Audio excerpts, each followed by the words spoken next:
Kasih sayang yang terlupakan.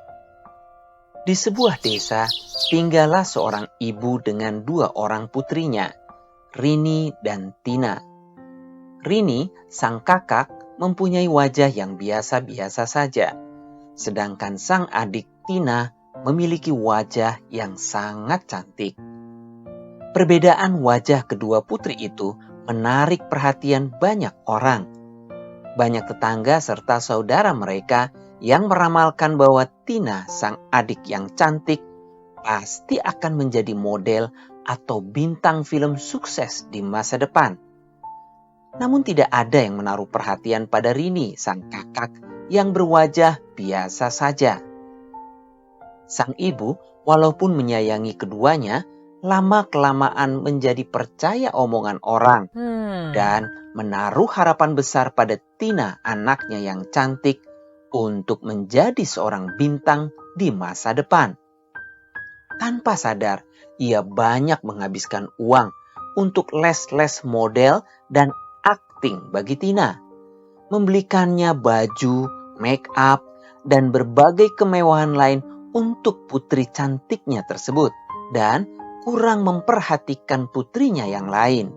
Lama-kelamaan, sang adik cantik Tina tumbuh menjadi anak yang egois dan narsistik. Sementara sang kakak Rini tumbuh menjadi anak yang kurang percaya diri dan selalu murung dan pendendam. Tahun berganti tahun, kedua anak perempuan ini kini telah dewasa. Kini telah berkarir menjadi seorang model di kota besar. Sementara kakaknya Rini mendapatkan pekerjaan di sebuah kantor, menjadi sekretaris yang biasa-biasa saja. Kehidupan terlihat berjalan normal, sampai suatu hari sang ibu tiba-tiba jatuh sakit dan diopnam.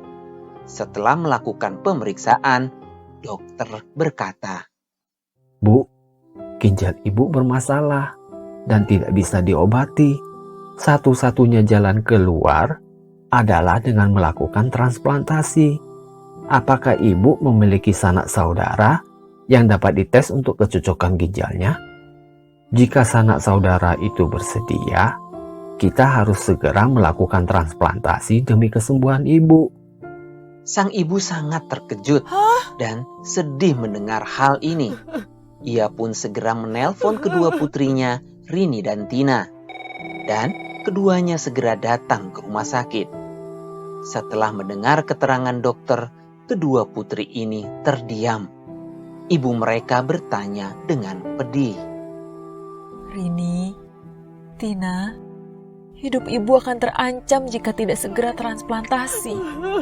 Apakah kalian bersedia untuk melakukan pengetesan ginjal?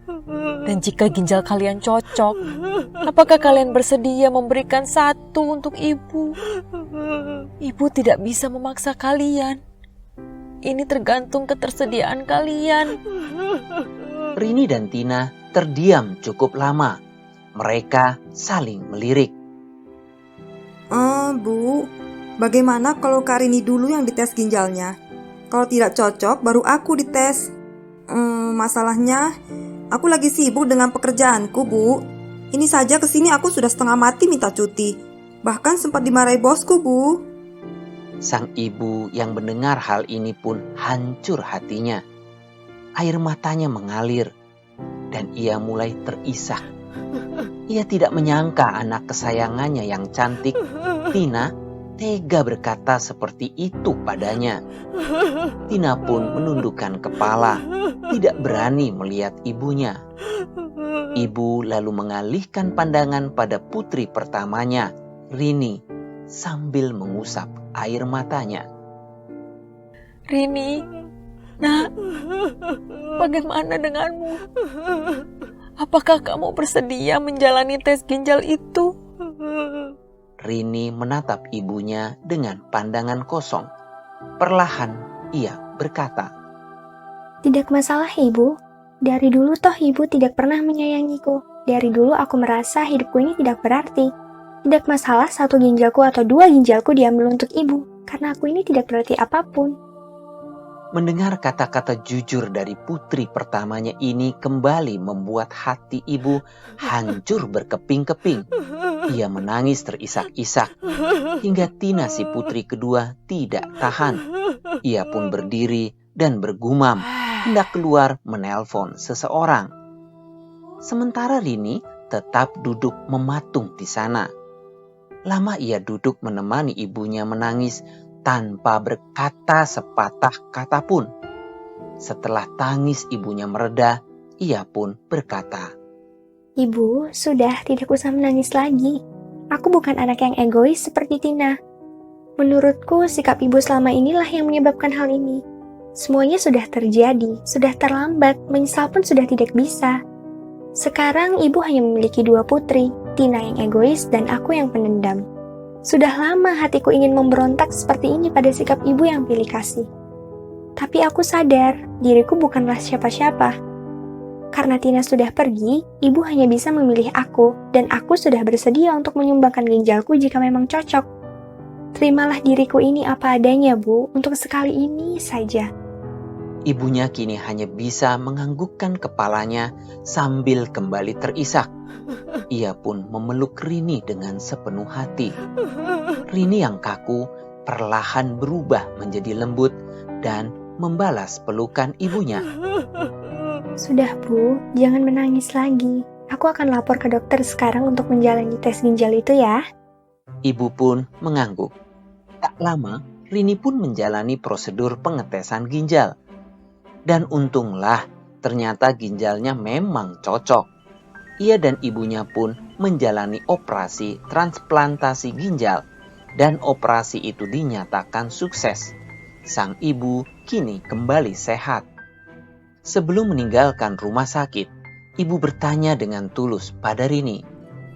Rini, nak, bolehkah ibu menebus kesalahan ibu di masa tua ini? Biarkan ibu tinggal bersamamu. Ibu ingin memanjakanmu dan memasakkanmu masakan-masakan enak setiap hari. Biarkan ibu menunjukkan padamu bahwa dirimu sangat besar artinya bagi ibu dan orang lain. Kamu telah memberikan pelajaran yang sangat berharga untuk ibu. Jadi biarkan ibu membalas kebaikanmu ya. Rini menatap ibunya dengan ragu. Rasa dendam masih tersisa di dalam hatinya. Tetapi kedekatannya dengan ibunya belakangan ini telah perlahan mengobati rasa sakit hatinya. Hatinya yang selalu dingin kini mulai dihangati oleh cinta kasih ibunya. Rini pun berkata, Baiklah ibu, tinggallah bersamaku. begitulah Rini dan ibunya kini mulai tinggal bersama. Menebus kembali kasih sayang yang terlupakan dari masa kecil Rini. Sementara sang adik Tina hanya menelpon beberapa kali menanyakan kabar ibunya, namun tidak pernah datang menjenguk. Sebagai orang tua, adalah bijak untuk memberi kasih sayang yang adil tanpa membeda-bedakan. Sikap pilih kasih dari orang tua akan memberikan dampak psikologis yang sangat besar bagi anak-anaknya di masa depan dan akan harus ditanggung oleh orang tua mereka di masa tuanya kelak.